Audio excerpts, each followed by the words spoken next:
Hi friends, मी विठ्ठल जोशी. या व्हिडिओमध्ये आपण सामान्य ज्ञानावर आधारित काही प्रश्न पाहणार आहोत आणि स्पेशल तलाठी भरतीसाठी सामान्य ज्ञानावर आधारित बनवलेला हा माझा 11वा व्हिडिओ आहे. याच्या आधीचे 10 व्हिडिओसुद्धा तुम्ही पाहून घ्या, निश्चितच तुम्हाला फायदा होईल. आणि या व्हिडिओमध्ये जेवढे प्रश्न मी घेणार आहे ते सर्व प्रश्न वित्त विभागामार्फत लेखालिपिक या पदासाठी जो पेपर झाला त्या पेपरमधलेच प्रश्न घेणार आहे. आणि हा पेपर 3 मार्च 2019 रोजी सकाळी 10च्या बॅचला झालेला आहे. तर त्या पेपरमध्ये सामान्य ज्ञानावर आधारित आलेले प्रश्न आपण या व्हिडिओमध्ये पाहणार आहोत. तत्पूर्वी तुम्ही जर विठ्ठल जोशी माझं चॅनल सबस्क्राईब केलं नसेल तर या व्हिडिओच्या खाली लाल कलरमध्ये असलेलं सबस्क्राईब हे बटन टच करा, म्हणजे विठ्ठल जोशी हे माझं चॅनल सबस्क्राईब होईल आणि माझे नवीन येणारे इतरही व्हिडिओ तुम्हाला पाहता येतील. चला तर मग या व्हिडिओमधला पहिला प्रश्न पाहूयात आपण. तर पहिला प्रश्न आहे, कलकत्ता उच्च न्यायालय कोणत्या वर्षी स्थापन केले गेले? तर कलकत्ता उच्च न्यायालयाची स्थापना 1862 झाली. कलकत्ता उच्च न्यायालयाची स्थापना 1862 झाली. सी त्याचं उत्तर आहे आणि त्यांनी सुद्धा 1862च उत्तर दिलेलं आहे.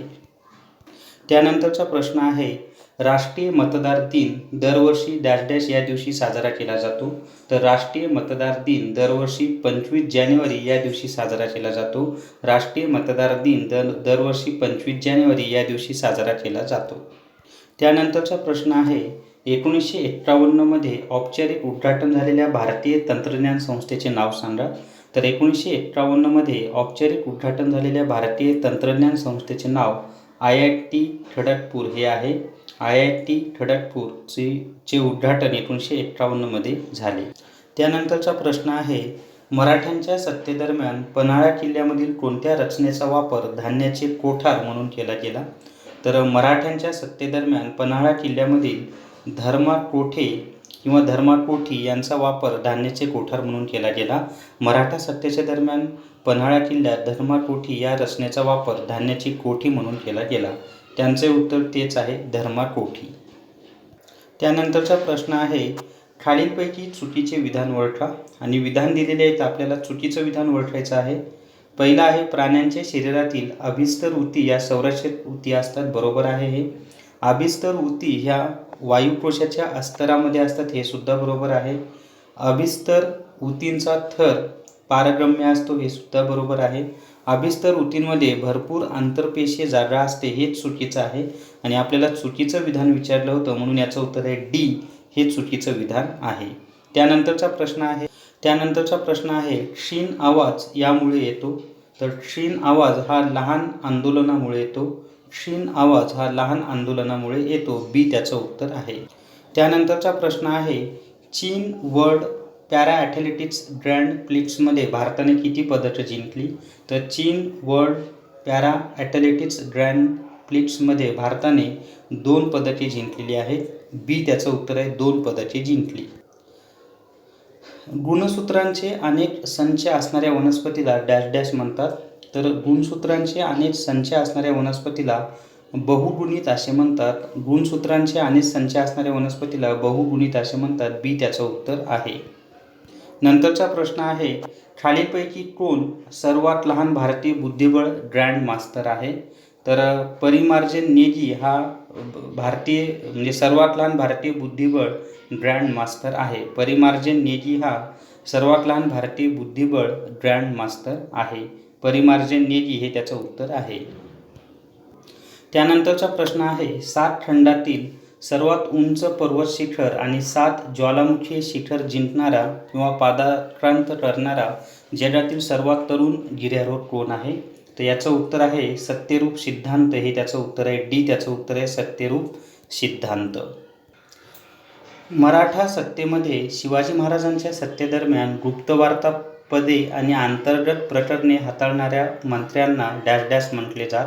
तर याचं उत्तर आहे वाक्यनिवीस, हे त्याचं उत्तर आहे. की मराठा सत्तेमध्ये शिवाजी महाराजांच्या सत्तेदरम्यान गुप्तवार्ता पदे आणि अंतर्गत प्रकरणे हाताळणाऱ्या मंत्र्यांना वाक्यनिवीस म्हटले जात. त्यानंतरचा प्रश्न आहे, घटनेच्या कलम 21 अंतर्गत कायद्याने स्थापन केलेली प्रक्रिया या तत्त्वाची व्याप्ती कायद्याची योग्य प्रक्रिया अशी पुढीलपैकी कोणत्या खटल्यात वाढवण्यात आली? तर घटनेच्या कलम 21 अंतर्गत कायद्याने स्थापन केलेली प्रक्रिया या तत्त्वाची व्याप्ती कायद्याची योग्य प्रक्रिया अशी मेनका गांधी विरुद्ध भारतीय संघराज्य या खटल्यात वाढवण्यात आली. मेनका गांधी विरुद्ध भारतीय संघराज्य, सी त्याचं उत्तर आहे. विक्रम साराभाई अंतराळ केंद्र डॅश डॅश येथे स्थित आहे. तर विक्रम साराभाई अंतराळ केंद्र तिरुवनंतपुरम या ठिकाणी स्थित आहे. विक्रम साराभाई अंतराळ केंद्र तिरुवनंतपुरम या ठिकाणी स्थित आहे. केरळमध्ये ते ठिकाण आहे. डॅश डॅश हे वन्यजीव अभयारण्य वर्धा आणि वैनगंगा या नद्यांच्या संगमाजवळ स्थित आहे. तर चपराळा हे वन्यजीव अभयारण्य वर्धा आणि वैनगंगा या नद्यांच्या संगमाजवळ स्थित आहे. चपराळा हे वन्यजीव अभयारण्य वर्धा आणि वैनगंगा या नद्यांच्या संगमाजवळ स्थित आहे. त्यानंतरचा प्रश्न आहे, गोरी ऑफ आलापल्लीच्या स्थायी संरक्षित प्लॉटखाली एकूण किती क्षेत्र व्याप्त आहे? तर याचं उत्तर आहे सी 6 हेक्टर हे त्याचं उत्तर आहे. की गोरी ऑफ आलापल्लीच्या स्थायी संरक्षित प्लॉटखाली एकूण 6 हेक्टर क्षेत्र व्याप्त आहे. पहिला मागासवर्गीय आयोग कोणाच्या अध्यक्षतेखाली स्थापन झाला? तर पहिला मागासवर्गीय आयोग हा टाटा कालेलकर यांच्या अध्यक्षतेखाली स्थापन झाला. पहिला मागासवर्गीय आयोग टाटा कालेलकर यांच्या अध्यक्षतेखाली स्थापन झाला. सी त्याचं उत्तर आहे. त्यानंतरचा प्रश्न आहे, प्रशासकीय न्यायाधिकरणांच्या स्थापनेची तरतूद कोणत्या दुरुस्ती कायद्यानुसार घटनेत समाविष्ट केली गेली? तर प्रशासकीय न्यायाधिकरणाच्या स्थापनेची तरतूद 42व्या घटना दुरुस्ती कायद्यानुसार घटनेत समाविष्ट केली गेली. प्रशासकीय न्यायाधिकरणाच्या स्थापनेची तरतूद 42व्या दुरुस्ती कायद्यानुसार घटनेत समाविष्ट केली गेली. त्यानंतरचा प्रश्न आहे, खालीलपैकी कोणता आंतरराष्ट्रीय फुटबॉल कार्यक्रम 2017मध्ये भारतात झाला? तर याचं उत्तर आहे फिफा 17 वर्षाखालील विश्वचषक ही जी स्पर्धा होती ती 2017मध्ये भारतामध्ये झाली. म्हणून त्याचं उत्तर आहे डी, फिफा 17 वर्षाखालील विश्वचषक. त्यानंतरचा प्रश्न आहे, यांच्या वाढदिवसानिमित्त सुशासन दिन साजरा केला जातो? तर अटल बिहारी वाजपेयी यांच्या वाढदिवसानिमित्त सुशासन दिन साजरा केला जातो.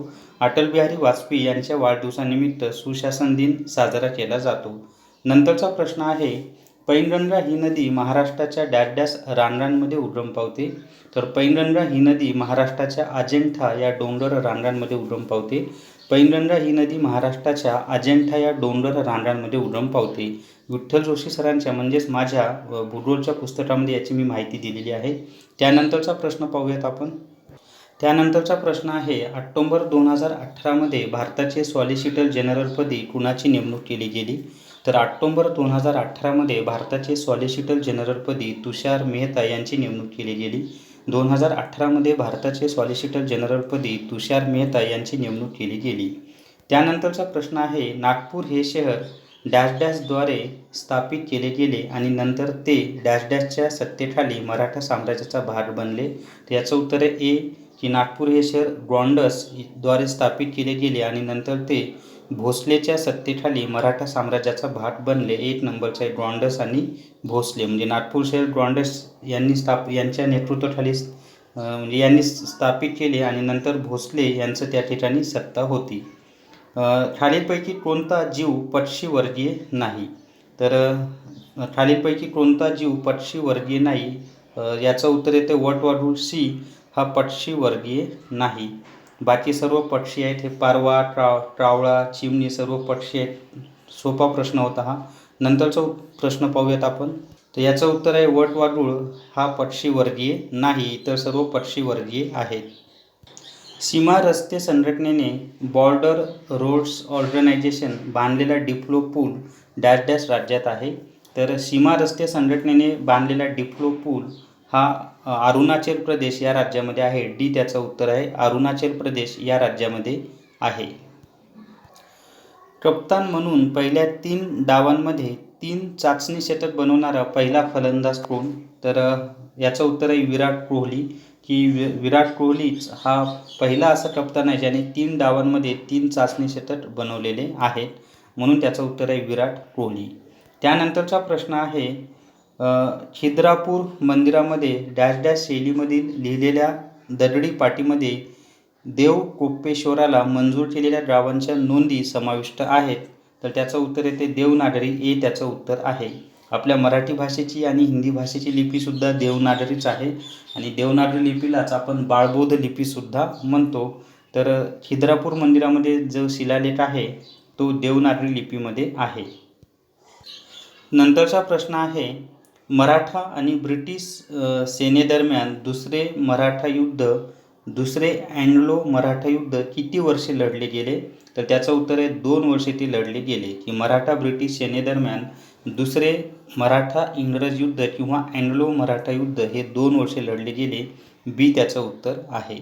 त्यानंतरचा प्रश्न आहे, सीताराम लिफ्ट सिंचन इरिगेशन प्रकल्प डॅश डॅश नदीवर प्रस्तावित आहे. तर सीताराम लिफ्ट सिंचन म्हणजेच इरिगेशन प्रकल्प हा गोदावरी या नदीवर प्रस्तावित आहे. सीताराम लिफ्ट सिंचन प्रकल्प गोदावरी या नदीवर प्रस्तावित आहे. त्यानंतरचा प्रश्न आहे,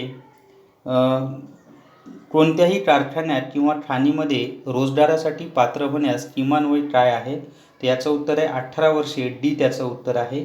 की कोणत्याही कारखान्यात किंवा खाणीमध्ये रोजगारासाठी पात्र होण्यास किमान वय हे 18 वर्षे आहे. डी त्याचं उत्तर आहे. हॉटमेल स्थापन करणाऱ्या भारतीय सहसंस्थापकाचे नाव सांगा. तर हॉटमेल स्थापन करणाऱ्या भारतीय सहसंस्थापकाचे नाव सबीर भाटिया आहे. सबीर भाटिया हे त्याचं उत्तर आहे. तर या व्हिडिओमध्ये आपण वित्त विभागामार्फत लेखालिपीच्या पदासाठी जे प्रश्न विचारण्यात आले होते सामान्य ज्ञानावर आधारित त्याची माहिती पाहिलेली आहे. जर तुम्हाला हा व्हिडिओ आवडला असेल तर तुमच्या मित्रांसोबत इतर व्हॉट्सअप ग्रुपवर आणि टेलिग्राम चॅनलवर हा व्हिडिओ जास्तीत जास्त शेअर करा आणि विठ्ठल जोशी हे माझं चॅनल सबस्क्राईब करा. Thank you very much.